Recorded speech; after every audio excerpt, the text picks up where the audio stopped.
So, we're on podcast 81, Rich, and we've got a bit of feedback back. By the way, we must get them to vote on the Mouse and Trowel Awards. Go to my blog, listener, and vote on the Mouse and Trowel Awards if you enjoy the Wiggly Podcast. So what are the Mouse and Trowel Awards? Well, I don't know entirely, but they're very good, and they're for gardening podcasts. Okay. There's a thing called the Bloggies, I think, which pick out the best blogs in the world. Right. But they've missed out the subject of gardening.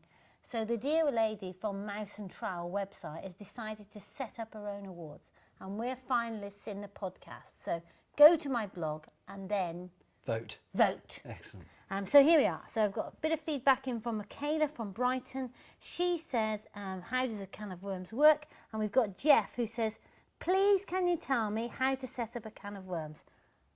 Not only can we tell him, Jeff!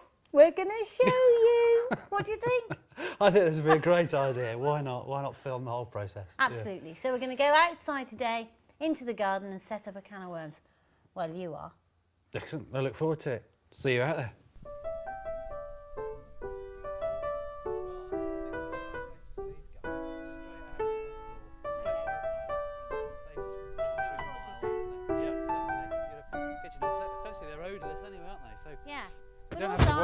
I always think the best thing to do is to put it somewhere handy so you can be bothered to use it. Completely. I think that's one of the best things to do, is save you walking miles down the garden to put your kitchen waste in. So there it is, the can of worms. Do you know what? Yeah. Once I had a customer who said it didn't work. Really? And she'd forgotten to actually open the bag of worms. Yeah. So, Jeff, it won't work yet. No, it won't work yet. So the next stage is you flip your handy little scissors out of your pocket, prepared earlier, and you snip the ribbon. So I declare this can of worms open. Yeah, and we've got a snazzy new top, haven't we? Right. Chuck that away. Kind of. So that can double up as a frisbee. Well, Rich, Jeff is going to need to know what's in here. So indeed. Come on, boy. Okay, let's have a look. Right then, first tray. First thing you'll come across is a bedding block, some legs, and a tap. We can get into those in a second. What's the bedding block for then? The bedding block is something that we soak in a bucket of water, which sort of expands and turns into something very much looks like peat or well-rotted compost, and that is the bedding for the worms when we first start the composter up. And then in here we've got some worm treat. So that's fantastic stuff. That's a combination of pelleted cereals, which is good for supplementing the worm's diet to begin with when you first set the wormery up. Okay. And in the a different bit. Wait a minute. Yeah, what's this? There's also Jeff will need to know about Jeff will need to know. Well, he's going to know what this is in that Jeff. different shape. That's the sump. So that's the tray that sits on the bottom. It's very clever. It's a great design because wormeries are really neat in many respects, but one of which is that you can collect all the liquid plant food from the sump. Right. The tap will fit that on that tray in a bit as well. Okay. Okay. So there's that. Did I give you that there? Yeah. This is a moisture mat. Very important. Moisture mats are important on conventional composters, but they're very, very important on wormeries as well. So this is something made of hemp. This sits on the top of the worms. So wherever the majority of the worms are, that will sit in the top, and eventually it will sit on the top of the top trail where you're adding your new waste. In here we have a bag of wormies, 500 grams of worms. Come on then, let's get them out. You say that to all the boys. Jeff's not going to wait. How many worms in there? 500 grams approximately. 1,000. 1,000? Got to be at least, isn't it? Yeah. A lot of wormies. Come on, anyway. he's not going to wait. Nobody who gets this kit okay, is going to wait where are for my the handy worms. scissors? Yeah. Do you want to do the honours? Would you wait? For you to see the worms? Yeah. At this time, having been here for so long, yes. Nobody's going to wait. But generally, no. You've got to see what the worms look like. Yeah, They're the key ingredient to your can of worms. Jeff will have done this first off. And actually, this really isn't a two-man job. We're only doing it for effect. Yeah. So in here, we've got a whole world of worms. Oh. Lots and lots of juicy composting worms. And look at different sizes. That's fantastic, isn't it? There's a nice mix in there, actually. Yeah.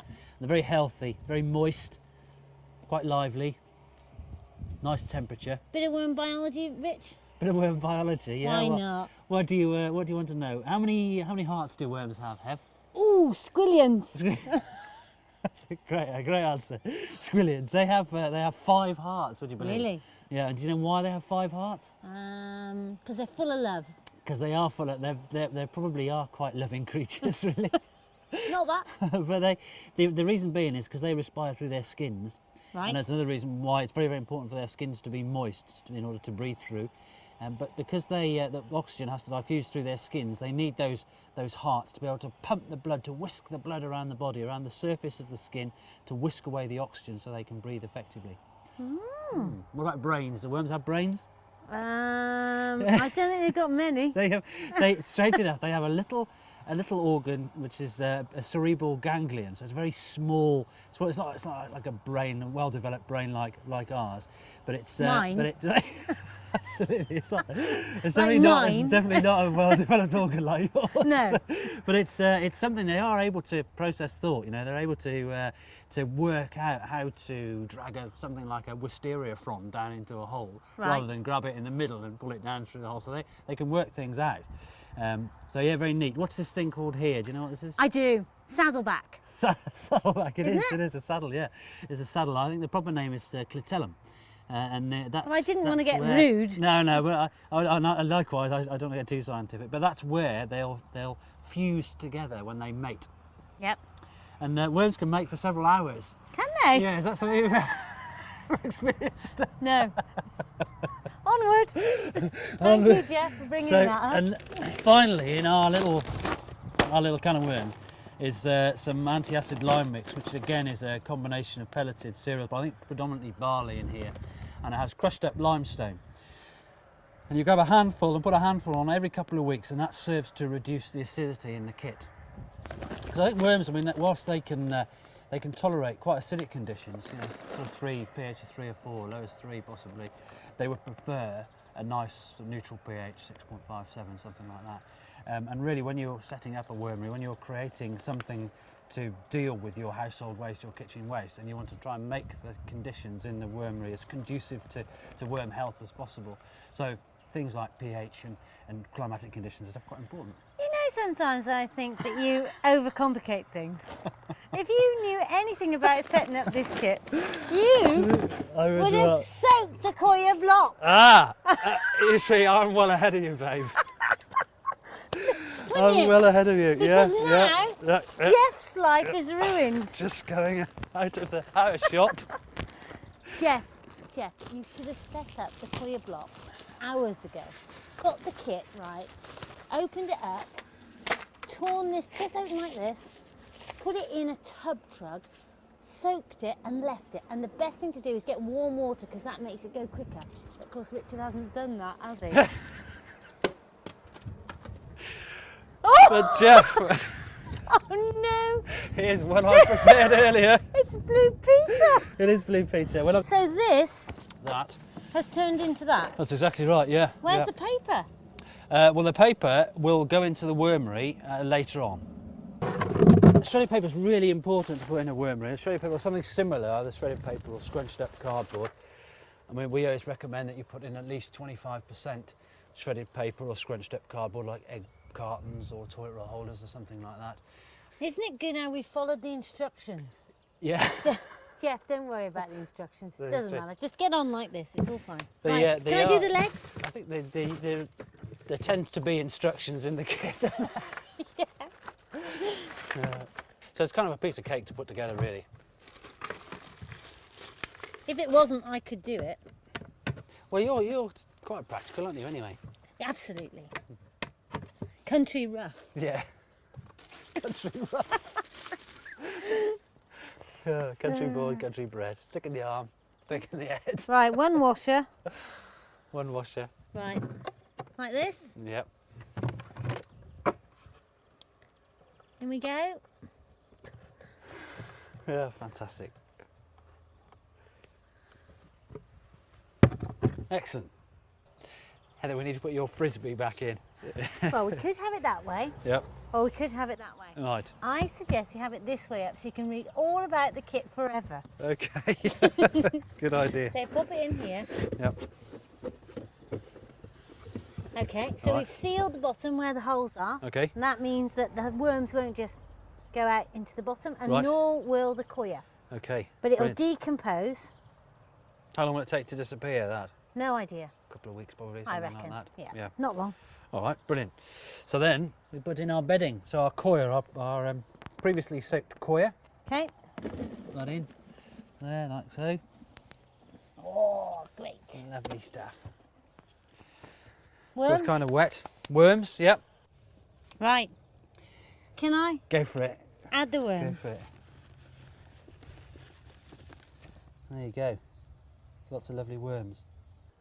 After worms have been in there for a week or so, they've settled in, then you can start adding a little bit of kitchen waste and see, you know, watch them, watch their movements, see how they're getting in amongst it.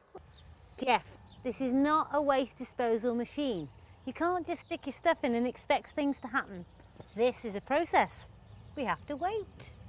We do. I think some people think a wormery is like a combustion engine. You switch it on and woof, you know, a waste disposal unit, nothing, suddenly everything's gone. But it's like anything, you know, it's a natural process. So we're going to leave this for a few hours for the worms to establish their burrows, Yep. go away from the light, Yep. and that means that they'll be ready to start eating the waste. Right. Go. Okay.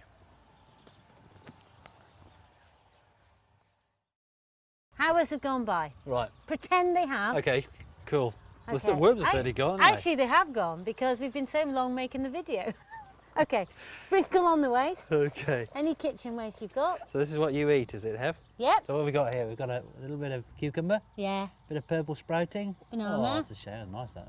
Flapjack. Flapjack. Yeah, bit of homemade flapjack. Yes, absolutely. That's such a liar. Banana skins. So all Anyway, sorts of moving goodies. on, Okay. we'll put the moisture mat on Righto. because worms do it in the dark.